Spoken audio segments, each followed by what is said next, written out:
আসসালামু আলাইকুম। Mobile phone হারালে কি কি করতে হয় বেশিরভাগ মানুষই জানে না।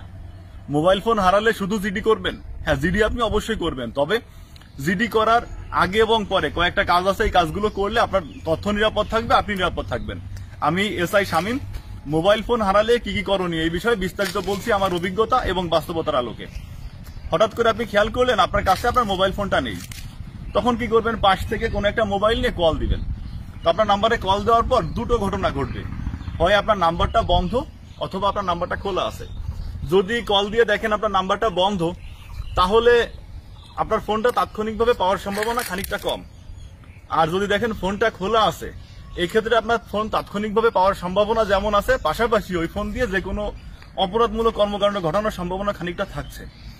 এই জন্য যদি আপনার ফোন খোলা থাকে তাহলে আপনাকে সাবধান হতে হবে, সচেতন হতে হবে। আপনাকে হিসাব করে দেখতে হবে যে ফোন যেহেতু খোলা আছে, আপনি যেখানে ফোনটা হারাতে পারেন, হারানোর সম্ভাব্য স্থানে ফোনটা এমন কোন জায়গায় পড়েছে কিনা যে জায়গাতে ফোনটা মানুষ কারো হাতে এখনো পড়েনি।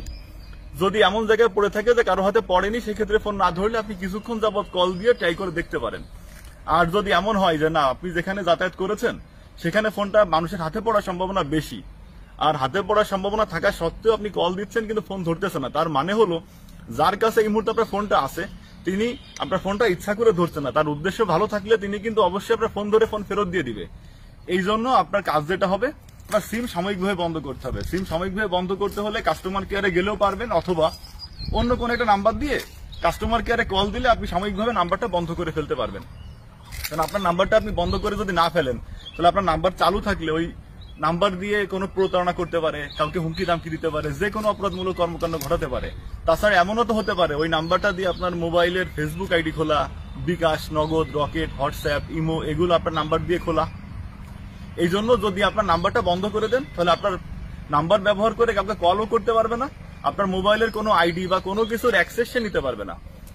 তাহলে মোবাইল ফোন হারালে যখনই বুঝবেন আপনার ফোনটা হারিয়েছে, আপনার প্রথম কাজ হবে ওই মোবাইলের মধ্যে যে সিম ছিল সিমগুলো বন্ধ করা সাময়িকভাবে।